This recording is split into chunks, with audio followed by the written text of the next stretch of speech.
អនុញ្ញាតគ្រប់ជំរាបសួរពុកម៉ែបងប្អូនឆានែលតែងតែនិយមតាមដានទស្សនាเพจចា Calling 168យើងខ្ញុំចាថ្ងៃនេះធ្វើការបង្ហាញជាមួយប្រភេទឡានសាំយ៉ុងចា solid មកគ្រឿងទៀតទេចា solid សសុទ្ធ15កៅអីចាលេងកាងលេងគុជមកស្អាតចាលេងកាងចាអុយរួចចាតាក់តងជាមួយផ្លាកលេខកនផ្លាកលេខវែងរួចចាគុជអីហើយមកស្អាតយ៉ានកង់ថ្មីមកជុំចាអីនុកអីមកស្អាតរួចអស់រាល់អស់ចាយកទៅដឹងតែប្រើយកទៅគឺដឹងតែប្រកបអាជីវកម្មពុកម៉ែបងប្អូនណាចាមកគ្រឿងនេះដែរគឺអែមខ្លាំងចាកុំឲ្យចាទៅស៊ូពណ៌ឈើលឿងទៀតវាមើលទៅវាភ្លឺស្អាតចាតាក់ទងជាមួយនឹងការតុបតែងងាយអាយក្នុងក្រៅអីចាចាំខ្ញុំធ្វើការបង្ហាញមកជុំជូនពុកម៉ែបងប្អូនចាដើម្បីទស្សនាចាឡានស្អាត15កៅអីចាតាក់ទងជាមួយនឹងយ៉ានកង់អីថ្មីមកជុំចាទឹកថ្នាំសាច់ដាច់អីអែមចាម៉ាស៊ីនស្ងាត់ប្រអប់លេខស្អាតអត់មានបញ្ហារងច្រាលលេខទេចាជាមួយនឹងឯកសារគ្រប់ចាឆ្នាំ01 15កៅអីឆ្នាំ01ឈៀកពុនភ្លើអីគឺរួចរាល់តែម្ដងចាយកទៅគឺដឹងតែប្រើយកទៅគឺដឹងតែប្រកបអាជីវកម្មឈ្នន់ជន់អីចាប់រួចមកស្អាតចាអត់ឲ្យទាស់ចិត្តទេចាយកទៅដឹងតែប្រើចាយកទៅគឺដឹងតែប្រកបអាជីវកម្មចឹងពុកម៉ែបងប្អូនដែលចង់បានសាំយ៉ុងចាលំអិតព័ត៌មានតាមវីដេអូនឹងខ្លះចាឲ្យចាំជួយមកមើលដល់ខាងផ្ទាល់ចាងាយស្រួលដឹងពីឡានដឹងពីតម្លៃចាមកមើលជាក់ស្ដែងទៅងាយស្រួលចាបន្ថែមតិចតួចចាមកស្រឡាញ់ពេញចិត្តធ្វើឯកសារយកតែម្ដងចាតាក់ទងជាមួយនឹងប្រអប់លេខអត់មានបញ្ហារឿងច្រាលលេខទេម៉ាស៊ីននៃឡានគឺស្ងាត់ចាម៉ាស៊ីនស្ងាត់ប្រអប់លេខស្អាតចា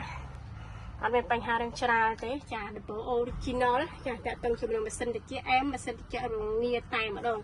ចាវាំងននចាប់ចាវាំងននពណ៌រាងក្រហមស្វាយចាក្រហមបែកស្វាយតាក់ទងជាមួយនឹងកៅអី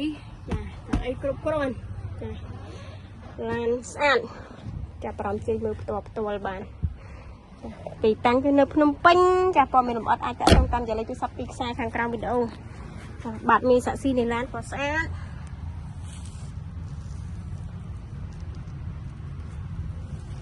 បាត់មានស្ងួត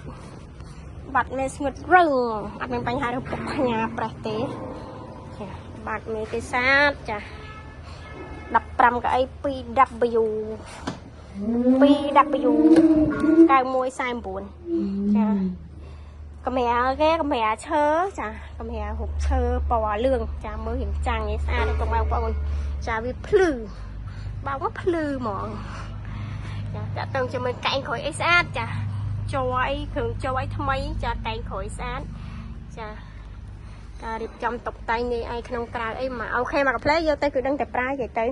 ចា15កៅអីងាយស្រួលក្នុងការប្រើពណ៌សអញ្ចេះធ្វើមិនក៏បានដែរធ្វើអីក៏បានដែរពណ៌សចេះដាក់ជួររោងចក្រក្រុមហ៊ុនអីមកស្អាតដាក់សាលាអីគឺអូខេវាពណ៌ស្តង់ដារពណ៌ស្តង់ដារណា15កៅអីណាឆ្នាំក៏ខ្ពស់ទៀតណាយកទៅធ្វើអីក៏បានដែរឡើងននគេពណ៌ស្វាយស្អាតនេះអែមខ្លាំងសាច់ដៃគេស្អាតនេះសាច់ដៃទឹកថ្នាំអីមកអែមភ្លឺមានអារម្មណ៍ថាភ្លឺព្រោះវាកាក់ពណ៌នឹងកម្រាពណ៌ឈើលឿងពណ៌ឈើភ្លឺព័ត៌មានបាត់អាចតាក់ទងតាមលេខទូរស័ព្ទពីខ្សែខាងក្រោមវីដេអូបានណាបងប្អូនចាចង់សាកសួរបន្ថែមចង់ចេញមកមើលឡានដល់ឃ្លាំងផ្ទាល់អីតាក់ទងបន្ថែមបានអត់ជាបញ្ហាទេចាសួរពីទីតាំងសួរពីតម្លៃសួរពីឡានមួយសេតលើកទូរស័ព្ទបងប្អូនចាអែមខ្លាំង02 01ឆ្នាំ01 15កៅអី01អរគុណច្រើនបាយបាយជម្រាបលាកុំភ្លេចជួយចុច like page ក៏ដូចជា subscribe channel មួយដើម្បីទទួលបានព័ត៌មានថ្មីបន្ថែមផង